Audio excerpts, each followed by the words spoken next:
For years, audiences believed they understood Professor McGonagall.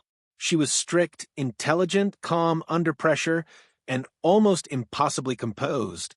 She could silence a classroom with a single look and command attention without ever raising her voice. To millions of viewers around the world, she felt unshakable. But what almost nobody realized was that while those films were being made, the woman behind that cold stare was quietly fighting a battle so brutal that there were days she could barely stand between takes. The children on set did not fully know. Much of the crew did not know either. Fans certainly had no idea. They saw discipline, elegance, and authority on screen.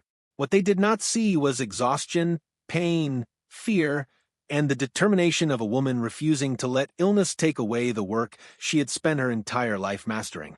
And the truth is, that hidden strength did not suddenly appear during the Harry Potter years. It had been building inside Maggie Smith since childhood. Long before she became one of the most respected actresses in British history, she was simply Margaret Natalie Smith, born in 1934. Her early life was quiet and ordinary in ways people rarely expect from legendary performers. Her father worked as a pathologist. Her mother was a secretary. There was no glamorous beginning waiting for her, no grand entrance into fame. The family eventually settled in Oxford, where books, routine, and silence shaped much of her childhood. But silence affected Maggie differently after her father died when she was still very young. Loss changed her. People who knew her later in life often described her as sharp, observant, and emotionally controlled. Those qualities did not come from nowhere. They were built early. As a child, she struggled with insecurity and a painful stutter that made speaking difficult. Words could betray her at the worst possible moment. So, instead of competing to be heard, she learned to watch people. She studied expressions, hesitation, body language, and tone. Without realizing it, she was already training herself to become an actress. There was also something strange and contradictory about her even then. Despite her fear of speaking, she could suddenly become fearless in performance. At one point, she stood in church and recited poetry with such confidence that she stunned the room into silence. For a brief moment, the fear disappeared completely. That became one of the defining patterns of her life. Offstage, Maggie Smith could be guarded, private, and uncomfortable with attention. On stage, she transformed into someone utterly commanding. By the time she was a teenager, acting had become more than a dream. It became survival. She joined the Oxford Playhouse and threw herself into theater work with total commitment. The glamour people associate with great actors was nowhere to be found. She lived cheaply, often in freezing rooms, surviving on almost nothing while trying to build a career in one of the hardest professions imaginable. But struggle sharpened her. Unlike many performers who tried desperately to appear charming or likable, Maggie developed something far more unusual. She learned how to weaponize intelligence. Her wit became razor sharp. Her delivery became unpredictable. She could make people laugh while simultaneously making them uncomfortable. And that difference made her impossible to ignore. When she eventually crossed into bigger productions and theater circles, critics did not always know what to make of her. Some found her too strange. Others thought she lacked conventional warmth. But the more audiences watched her, the more they realized they were seeing something rare. An actress who refused to soften herself to fit expectations. Even rejection failed to stop her. She applied multiple times to prestigious drama institutions and was turned away. For many young actors, that would have destroyed confidence completely. For Maggie Smith, it became motivation. Instead of chasing approval, she focused on becoming undeniable through performance itself. And that decision changed everything. By the early 1960s, theater audiences were beginning to witness something extraordinary.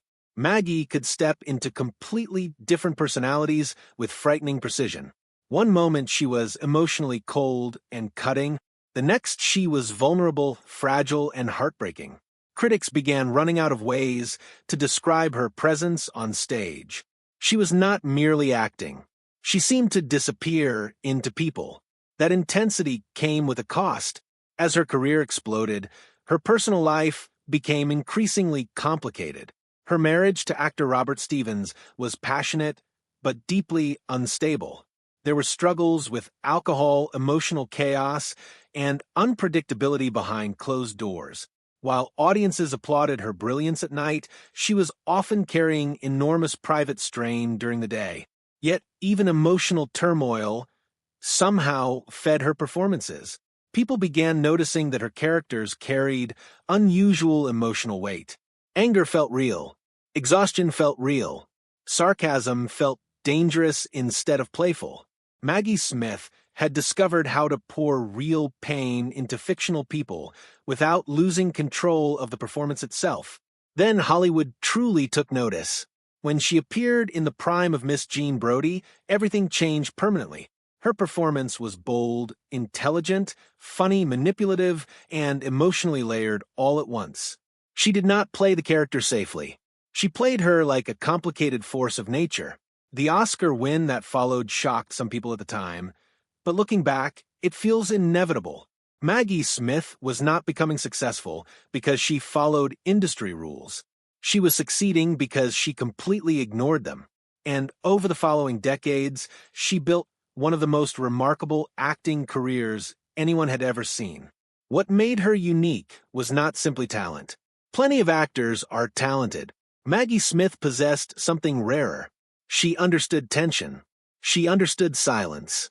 She understood how stillness itself could dominate a room. That quality appeared again and again throughout her career. In a room, with a view, she transformed a socially rigid older woman into someone simultaneously ridiculous and intimidating. Her dialogue felt sharp enough to wound people. Even her smallest reactions carried judgment. Yet beneath all the humor and snobbery, audiences sensed loneliness and fear hiding underneath.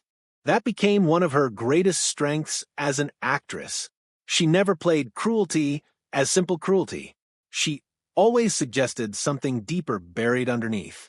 The same thing happened years later in Gosford Park.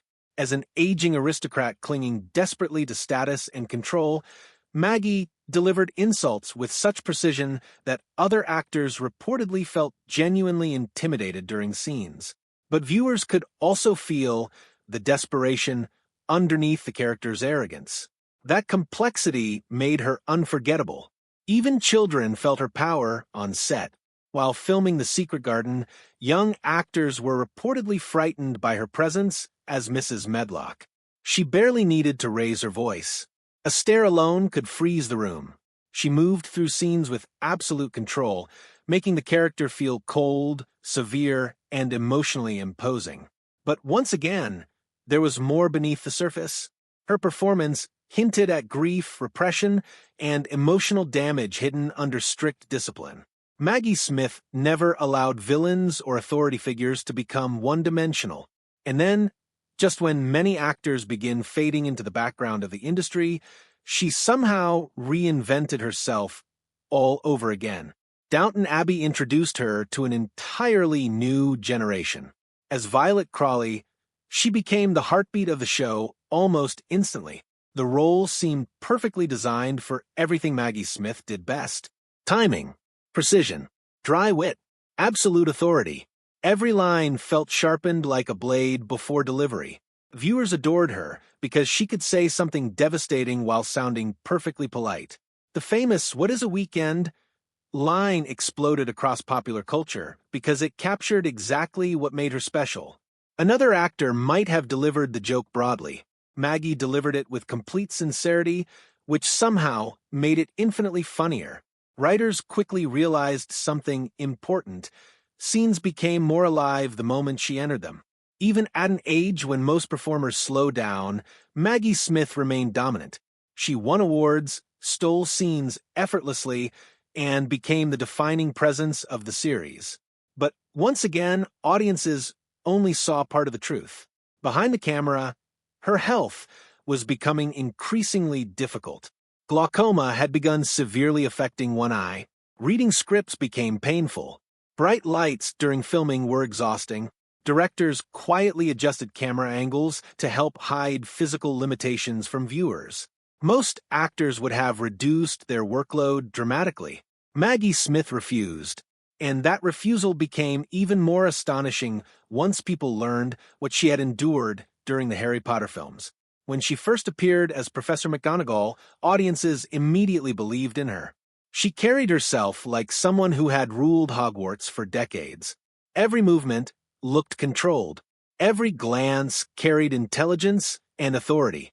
The younger cast members reportedly felt intimidated simply standing near her at first, not because she was cruel, but because she radiated seriousness. When Maggie Smith walked onto set, people behaved differently. She did not approach the role like fantasy escapism. That was part of why the character worked so well. While many actors leaned into the magical side of the world, Maggie grounded McGonagall in reality. She played her like a strict but deeply capable teacher whose standards never slipped. That realism gave the character weight. But privately, the experience was not always magical for her. Maggie Smith came from the theater world. She loved the unpredictability of live performance, the danger of emotional spontaneity, the feeling that anything could happen on stage. Film sets, especially giant franchise productions, often involved endless waiting, repetitive reaction shots, heavy costumes, and technical delays. She later admitted parts of the process frustrated her, and then everything became much harder. During the later Harry Potter films, Maggie Smith was diagnosed with breast cancer. Suddenly, the woman audiences viewed as indestructible was enduring chemotherapy while still trying to continue one of the biggest film franchises in the world. The treatment devastated her physically. She later admitted there were days she felt flattened by exhaustion. Standing became difficult. She sometimes needed support just to move safely between takes. Chemotherapy caused her hair to fall out completely. She worked under wigs while trying to maintain the stern authority audiences expected from McGonagall. There were moments she seriously considered quitting. That detail changes the way people now watch those films. Because when audiences revisit scenes from Half-Blood Prince or Deathly Hallows, they are not just watching a performer in costume anymore. They are watching someone fighting through illness while refusing to surrender her professionalism. And remarkably, almost nobody watching could tell. That was the astonishing thing about Maggie Smith. She never turned suffering into spectacle. She did not publicly dramatize her pain. She carried it privately and continued working. The younger cast members only fully understood later what she had endured during filming. After her death, many spoke emotionally about how kind, witty, and composed she remained despite the enormous physical strain she was under. That quiet endurance made people admire her even more. Because the truth is, Maggie Smith's strength was never loud. She was not interested in presenting herself as inspirational. She disliked unnecessary sentimentality and often mocked excessive praise with dry humor. Even when discussing awards and honors, she treated them with a certain amused skepticism, as though she could see the absurdity hidden inside ceremony and prestige. Yet the honors kept coming anyway. She became one of the most decorated actresses Britain had ever produced. Damehoods, awards, fellowships, standing ovations, global admiration. The industry simply could not ignore her impact. And still, age kept demanding more from her physically. After a hip replacement, movement became increasingly painful. She relied more heavily on a cane off-screen. Long filming days became exhausting, but even then, she carefully protected the illusion audiences saw on screen. That discipline remained intact all the way into her later performances. When she returned to the stage for A German Life, audiences witnessed something extraordinary.